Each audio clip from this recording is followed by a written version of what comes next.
Welcome, everybody, to the UnDisrupted podcast. I'm Carl. Adam, you know, the holidays are coming up, and there's one thing that I wonder, and this is when I was a kid, there was always that toy that other kids like really loved, and like, that's the most amazing thing. And I could never figure out like why it's like, for me, I was never really into G.I. Joe, and I know it was a big thing, but I was a Transformer kid. Oh, yeah, So yeah. yes. So for you, Adam, was there a toy that you saw, and then we'll bring in our guest here in just a second. Was there a toy that you knew that like you're like, why are people buying this? Or are you just into all the trendy things back then? Well, you know what? I think, and this is one of those things that I don't know if it was right after me, but it wasn't necessarily something that I wanted, but I thought it was kind of a crazy toy. Like that pogo ball. It was like a really hot item. It was like a little disc, and it was like a ball on both ends, and it was a Looked stick. like Saturn. Yeah, it's like it's like the pogo ball. It's like, who the heck wants to hop on a pogo ball? It's like that's too much work. Like, Somebody did, because they obviously give me a bought it. bike all day. Like give me a mongoose or a BMX. I'm happy. Ooh, It's a pogo nice. ball. Skateboard, yes, that also. Well, I'm happy to invite our guest into the show, Brett Salakas. He's the international education expert. He's founder of Aussie Ed and the Walking Ed, and he's co-founder of this other thing called the Ed Poet Society. Interesting. And all the way from Sydney, Australia. Brett, welcome to the show. How are you doing, sir?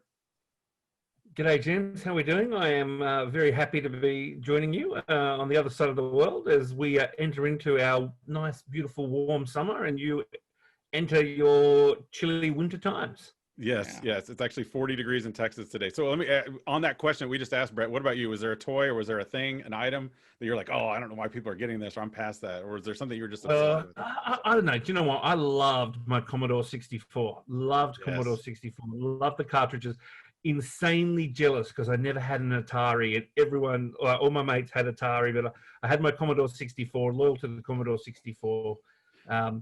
But I guess that was the toy for me. But you know what I had as a boy I loved? Those little, did you ever have those little plastic models, and you'd put together like a Spitfire jet from World War II, or you'd put together like a little tank, and had the big plastic sheet, and you had to like wiggle out like each little thing. One of the greatest, one of the greatest joys I have is that my two youngest boys have fallen in love with model making as well. Like my older children, not so much, but I've seen this beautiful sort of cyclical resurgence of my younger two loving something that I loved as well. And it was really cool to be able to share that with my dad, who helped me, and he saw all these tanks. I said, look what the boys have made. He goes, oh, I remember making them with you. That was really, really cool.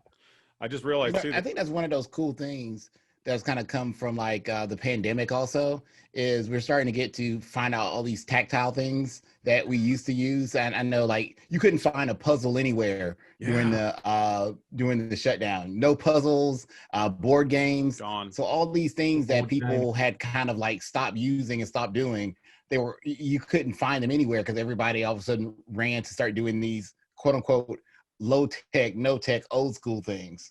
Yeah. Deck of cards. How much fun is a deck of cards? It's so many different games to play.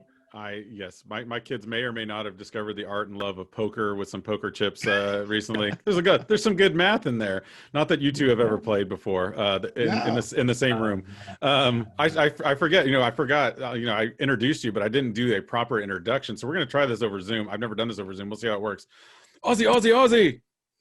Oi, oi, oi. Aussie, Aussie, Aussie. Oi, oi, oi. Aussie. Oi. Aussie. Oi. Aussie, Aussie, Aussie. Oi, oi, oi. I got it right that time. We've been working on that for about 4 years, I think. That was one of the best gifts I was ever able to give to you when we were visiting beautiful Kathy Hunt up in Queensland that day.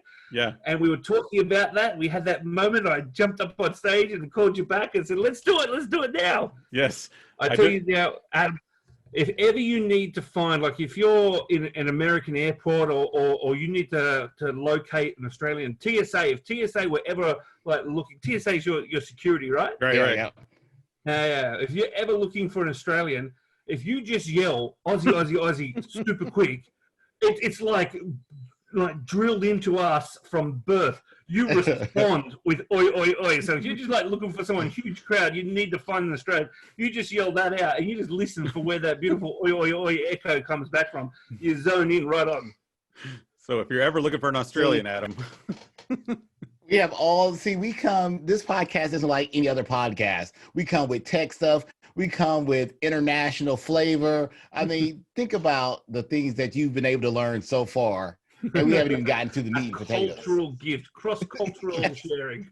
So I usually start out with a fun question. I don't know that I need to, but I'm going to go and add this because since we're already on the cultural path, we always start our guests with like a random off-the-wall question too. So my one for you is, how dangerous is the Australian outback? And have you ever actually met Crocodile Dundee? Look, it's not dangerous at all, but if you came here, you wouldn't last a minute. Oh. Wait, I'm from Texas, man. Come on now. Have you seen the size of those spiders in Australia? Yes. You know, one of my two cool Australian facts. Two cool things I know. We have, of the 20 most venomous snakes in the world, 18 of them are from Australia. Nice. And of all the places in the world that you could build a city, Sydney is built. There's on the location of the spider that is the deadliest, most venomous spider in the entire world. The most venomous spider in the entire world. It's a big old world spider too. It's like a big sort of chunky little fella. And he's bounded by these geographic boundaries of the Blue Mountains and the rivers sort of to the north and south of Sydney. And he actually is called the Sydney funnel web spider. We built our city right on, literally exactly on the geographic bounds of the most venomous spider in the entire world, the Sydney funnel web spider. That's why Australians are so tough. They're so tough, man. Tough. But you know what? Having said that, as much as everything can kill you, you hardly ever see it. So, like, you're pretty safe. Yeah. I mean, it's not like it's a virus that's ravaging the country or anything. Yeah. Since we're on the topic of viruses and things that'll kill you, yeah. I know you guys are on a different schedule over there than we are here in the States. But how has COVID impacted what you've been doing over there? Because we've had some conversations previously about how you've been able to do some things virtually or whatever. So, how you've been able to modify what you've been able to do based on how COVID has impacted teaching and learning. Well, you're spot on. Like, because of the difference, we have our school year almost more of a calendar year. So we start after Australia Day, January 26th. We go back to school January 27th. And so basically we start school in January and we go, 4 10-week terms, usually roughly 10-week terms. Depends on where the Easter break comes in, but pretty much run down into late December. Then we have our summer break over the last couple of weeks of December and back to Australia Day again. So we have a geographic calendar year. Now, when you look at when sort of COVID started to hit, it hit in that early part of the year. So we had only been back at school for a few weeks. So it was quite a challenge, particularly for your younger students, your kindergarten students that maybe hadn't had that socialization, that really had their head around what school is. So suddenly they were forced into a remote sort of learning environment without having the fundamentals of how school works. So that was really very challenging for the younger ones. And probably one of the real serious things that we did have to overcome here. Australia is a big country. We're a little country. We're a little country population-wise, so about like 24 million. But geographically, like if you look at square kilometers or square miles, we're about the same size as the USA. So if you think of effectively, if you think of like the city of New York or something that's about 20 million, the state of New York, I don't know, something that has about 20-ish million people, spread that out over the entire American USA boundary, we're very dispersed, and we have big deserts in the middle. Like we really cling to the coastal edges. So there's a term I want to share with you that's very much defines a lot of the experiences in Australia, and that's called the tyranny of distance. we are away from each other. We have a lot of issues, logistical issues with freight, with shipping. Amazon only came to Australia a few years ago because, you know, we're spread out. So that tyranny of distance, that really being away from, you know, great distances between the cities is very, very challenging. And then if you look at the towns and the regional towns that might be in remote settings, it's this huge big distance, and there might not be a large metropolitan base nearby. So suddenly you're talking about all sorts of issues where they don't have the infrastructure. They certainly don't have the technological infrastructure to be able to get like a good strong Wi-Fi signal and all that sort of stuff, where the school might be hardwired, but the home environment might be really difficult. So we had a lot of issues connecting there sort of remotely with those more regional sort of towns. And that impacted, I must say, unfairly on those people who are in those regional remote sort of settings, and particularly the Indigenous population, which has a higher percentage in those remote scenarios. It's so funny because, you know, we are a half world away, and while we don't have those same distances, and it's so funny. I mean, you mentioned the size of Australia, but the way we look at maps and globes, if you ask American, they're like, "Oh yeah, Australia's probably the size of Texas." You know, I mean, just you know, we have no concept of anything other than the states. But you mentioned that tyranny of distance, and while we don't have the deserts and those things separating a lot of our school districts, we still have those same issues here, where there are parts of our various school systems where some, I know for me, there's parts where there's like swamplands or country fields where the cellular providers, it doesn't benefit them to put a tower up there, or they're not going to run the fiber out that way because why are they going to run it for 3 homes? So, yeah, exactly. you know, those are those things. I must admit, like when I first became sort of a connected educator and started tapping into the, I suppose, experience, the more global experience, I thought that we're all unique. And I thought that, you know, each school has such a unique, we constantly talk about trying to adapt what we do for the individual students in our care. And that's very, very important. But when you look from a global sort of a holistic experience, there is similarities with the challenges that we all try to overcome. We're all trying to get you know, greater efficiency with increasing learning and increasing impact of what we do with our students. We're all trying to be able to engage with the parent body and communicate more effectively. We've all got various pressures from our systems, whether that be independent system or government run systems. And whilst those pressures might be unique to the circumstances, from a holistic approach, we're dealing with the same kind of pain points. Yeah, and I think you come to us, I mean, from the future, literally, I mean, because it's tomorrow there, but also, I think in some ways, because you guys handled this differently, I mean, what were some things that you think that schools picked up there that you think that we should continue to kind of utilize in the future, even when the pandemic is over? And I mean, I know that you're saying it's celebrated down in Victoria, the state below you, not having it anymore, but like, so as we get out of this, hopefully in the next few months, what do you think are some things that schools should keep or maintain that we learned over this time? Well, do you know what? Like, I think there's been a seismic shift in professional learning, a seismic shift in the way that we deliver curriculum, if we think of it as curriculum delivery. And particularly because Australia's economy, if I want to draw a metaphor, Australia's economy is very strongly tied to China. And in the early parts of the pandemic, there was great concerns about like the supply chain being disrupted. And I think we all experienced like shortage of toilet paper and shortages of pasta and all sorts of things, right? Like, so we had this breakdown in supply chain, and particularly because a lot of companies can have things manufactured so cheaply and so effectively in China, they became over-reliant on the supply chain of have it made in China, shipped here for low cost, and then distribute to my consumer base. And when that one over-reliance on that one method sort of broke, when they had that break, they had no other way to be flexible to keep that supply chain going. So I started thinking about that as, what lesson can we get from that sort of corporate business experience of disruption to the supply chain?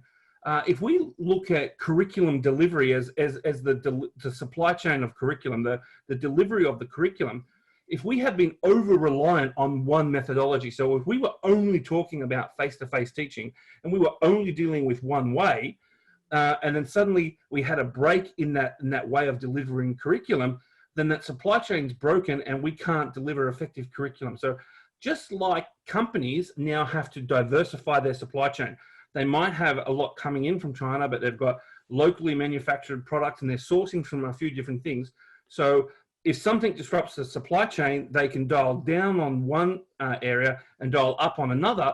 I think we as educators need to have the same sort of thing. We have this huge upskill in various technologies, huge upskill and being able to use different pedagogies. So instead of just having that one face-to-face methodology, if we have 2, 3, 4 different strategies of the way that we deliver curriculum, if there is a disruption, if the internet goes down, we dial up the other way. If we have a break in face-to-face, we'll dial up the remote. So I think the more diversified we can have our delivery of curriculum, the more resilient we are to any potential fluctuations in that curriculum supply chain in the future. Yeah, we definitely came over reliant on it. I think that here in the States, they've been trying for a long time to have what we call snow days or e-learning days, where you have the weather is bad. And so now we're going to try for one day and do this fun little experiment. And I think this has become a snow day that's lasted, months here. And you're right. It just exposed a lot of things that we become overly reliant on, namely face-to-face teaching and learning. I still hear parents complaining, like, when are we going to go back to real school? And I was like, that's just traditional school in your head. That doesn't mean that you can't still learn at home and you can't still, I know what they're talking about, but I feel like that's kind of dismissive of saying that they're basically saying you can't learn remotely. And I think that's an untruth of anything. Yeah, I mean, that's so good. One thing I took from that is the toilet paper shortage was worldwide. It wasn't just here in the States. Yes, it was. All right, so one thing this season of our podcast, we've really been focusing in on the equity issues that we're facing. I mean, this is one of those things that, in addition to dealing with the global pandemic, we also saw a sudden social awareness awakening, if you will, that didn't just happen here in the States. It happened, it's been happening everywhere.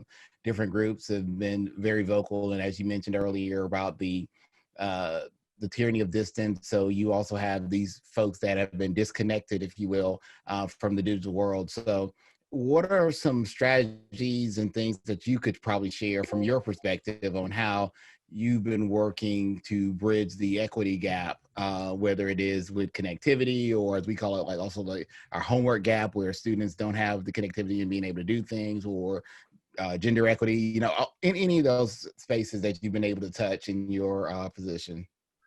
Yeah, well, look, one of the really cool things that is one of the positive consequences of dealing with the COVID scenario, and I imagine it's quite similar to some of the solutions that you've needed to come up with, is that we have realized that there are some students who don't have appropriate devices or don't have access to devices, and there are people who in their homes don't have adequate internet infrastructure. So one of the really big things that our premiers, so the states here run the education, have the responsibility for education. So the premiers, it's actually been quite good from a political perspective. They now have a national council that meets quite regularly. So all the heads of the states, which I guess you guys, the equivalent would be the governor. So all the governors get together with the prime minister. So the premiers, well, we call them premiers, the premiers get together with the prime minister. So they make flat agreements that can go, nationwide. So we're all getting sort of the best deal sort of possible. And states that are less affected can do some of the heavier lifting, and states that aren't, they can tune it to meet the needs. And there was a very early on a call to make sure that the students, particularly in their final years of study, weren't going to be negatively impacted on the by the remote learning scenario. So we had devices going out to schools that then principals and schools were able to give to individual students, and the Wi-Fi dongles. So dongles and devices that were going to people particularly targeted at first with those older students who were in their final years of study, and then sort of flowed down. So that mitigated some of the risk of people not being able to have access. But that's not the solution. Just giving someone a device doesn't mean they automatically know how to use the internet, right? So I wrote a blog just recently, and actually I think I sent it to you, Carl. Like I wrote a thing called, the COVID response is not Field of Dreams. You are not Kevin Costner, and it's not Field of Dreams. Just because you build it does not mean people are going to come and learn. Just because you put it in there. So it's not. It doesn't work that way. Just because you set up the infrastructure, just because you switch on Zoom, you enable Teams, you give internet access, that doesn't actually mean that suddenly people are going to learn. So there needs to be that dedicated strategy, that professional learning upswing. There needs to be not so much a let's forget what we used to do, but an adoption of traditional pedagogies to match the new platform of delivery.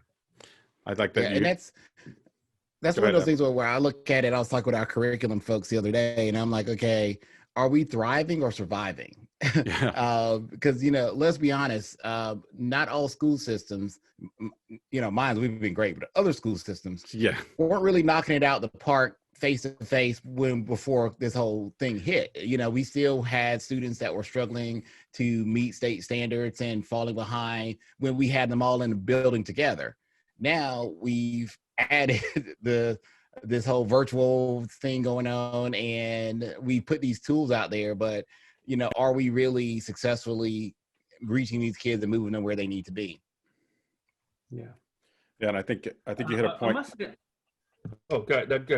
I was going to say real quick though, I mean, just to go back to your Field of Dreams analogy, I really think in a lot of ways the premiers had to go the distance to really ease their pain, and they did a good job of it. I mean, I think I like a lot of the things that were coming out of there, and I like the story you shared too. I'll make sure we link to it in the show notes, but that was a great analogy. And I think it ties to a lot of the things that we're talking about, is what did this bring to light? What did this shed light on in terms of things that we were already doing probably extremely poorly, but now parents now have some extra insight in that and say, wow, it's just a digital worksheet. We're like, yes, that's what we need to fix, right?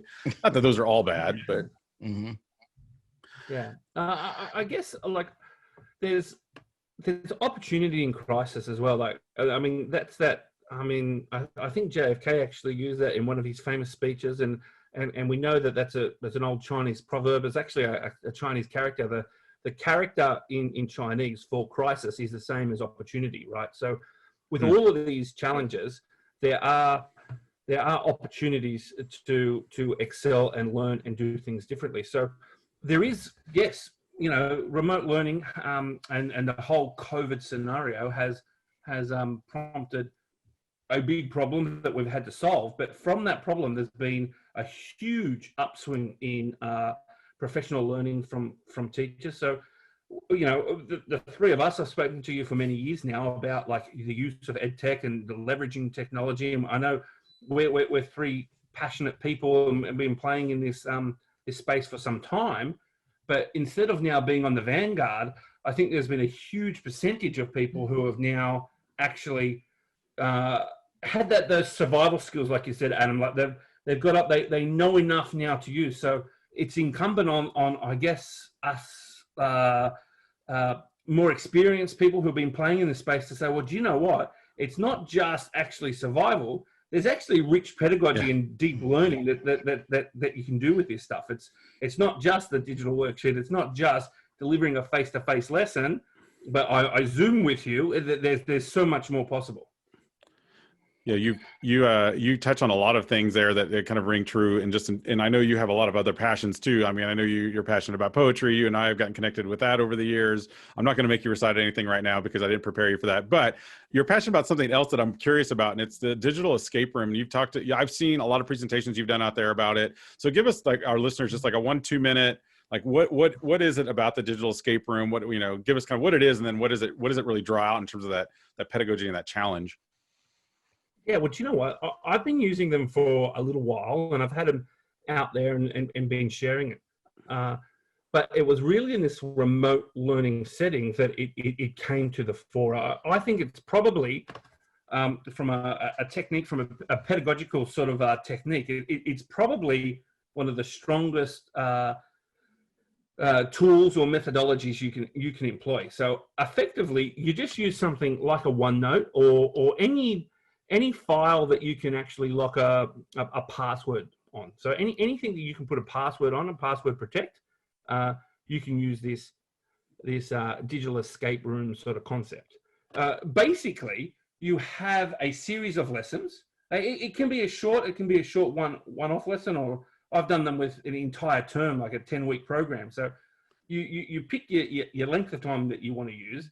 You then select the learning activities, and you can control the pace at which the students move through the activities, and you can control the accuracy of the work that they're doing. So in effect, I might have, say, for example, a OneNote, and I've got a number of tabs, and in each tab I have password protected each tab. So students need to complete the first challenge, and it might be a short challenge or it might be a longer challenge, and they will do that, and then they will actually grab the answer from that task, and that answer will be the password for the next piece of work. So they move through the work.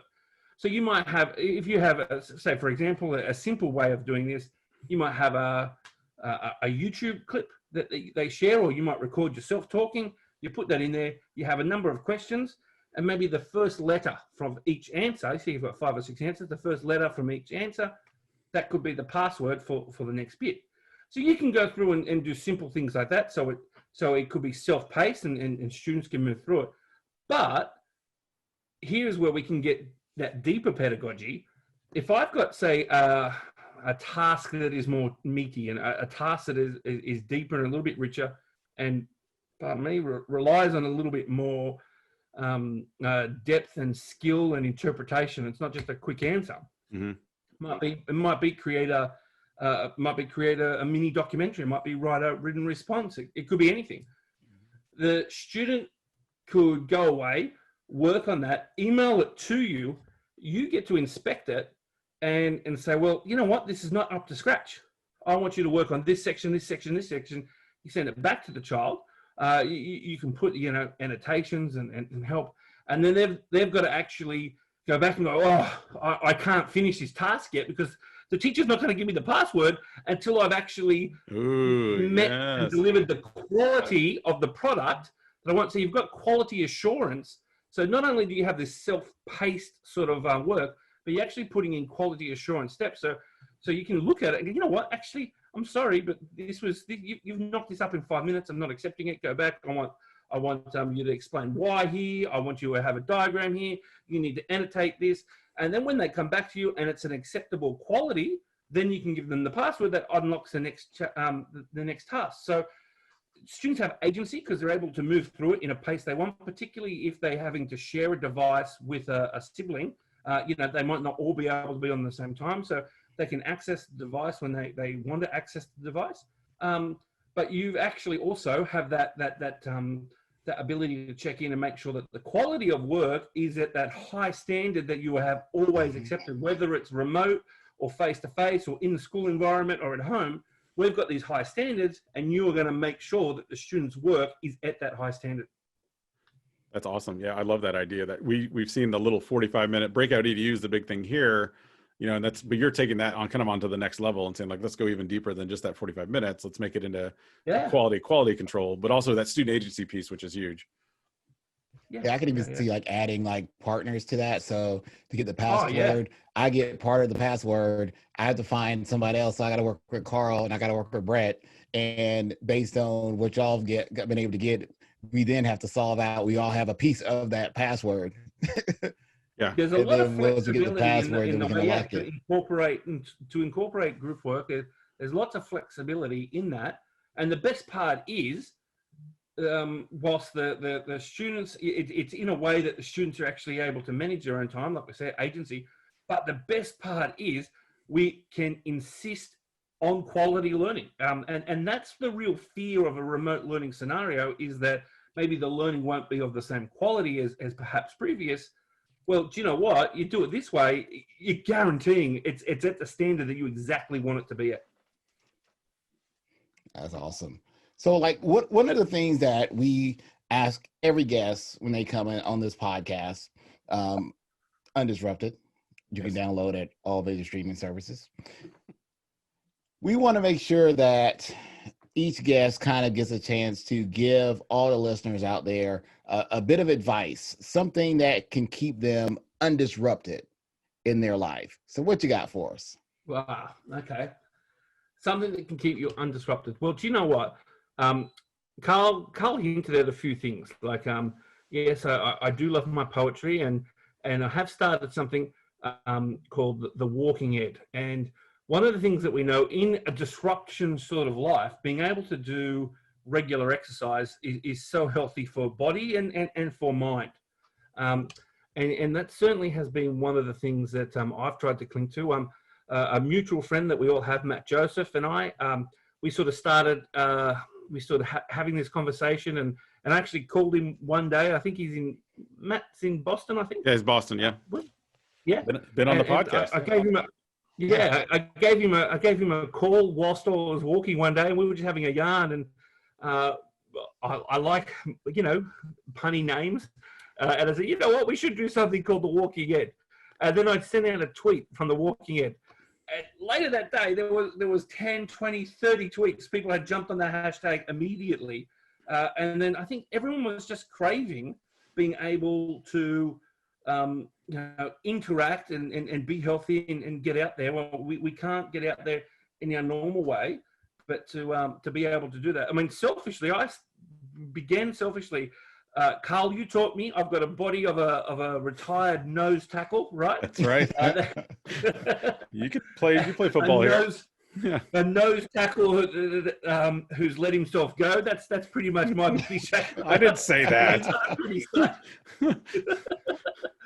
But in rugby, I played probably the equivalent position, a prop forward, and particularly a tight head prop forward. So it's basically the same body shape, I would imagine, as a nose tackle. And it was in a learning from home environment. It was very, very important for me to actually make sure I was keeping on moving. So it was great incentive, and it was good accountability as well to know that with other people there, I had to share.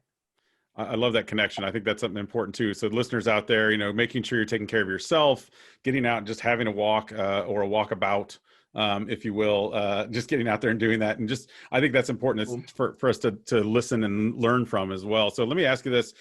As we wrap up here, I want to say thanks for joining us, Brett, but I want you also to give us a little bit, plug yourself. Tell us, where can we find you? Where can we find your great work? What are some things you're doing out there? You mentioned the Walking Ed hashtag is one place to keep an eye out for you. Where else can we find you? Yeah, look, on Twitter at Mr. Salakas, Salakas, that's me, or salakas.live is my website. But yeah, the hashtag The Walking Ed, or probably the way I'm most known is with Aussie Ed, hashtag Aussie Ed, Aussie ED. So look, happy, anyone who's interested in anything that I've said, if you want to give a call out and ask a few questions, feel free to reach out. Jump in on that Aussie Ed chat. It does happen here on the weekends in the States, but it is a great chat. I've been on a couple of them. Amazing conversations taking place over there. A lot to learn from. So thank you for joining us, Brett. And for all of our listeners out there, be sure you subscribe and give us a review. You never know, we might even have it on a future show here coming up. This has been the UnDisrupted podcast, brought to you by Future Ready Schools. He's Adam, and you can follow him at AskAdam3 on the Twitters. And he's Carl, and you can follow him at Mr. Hooker. And remember, we are better together And we are better undisrupted. Undisrupted. This podcast is made possible by the generous support of Amazon Web Services.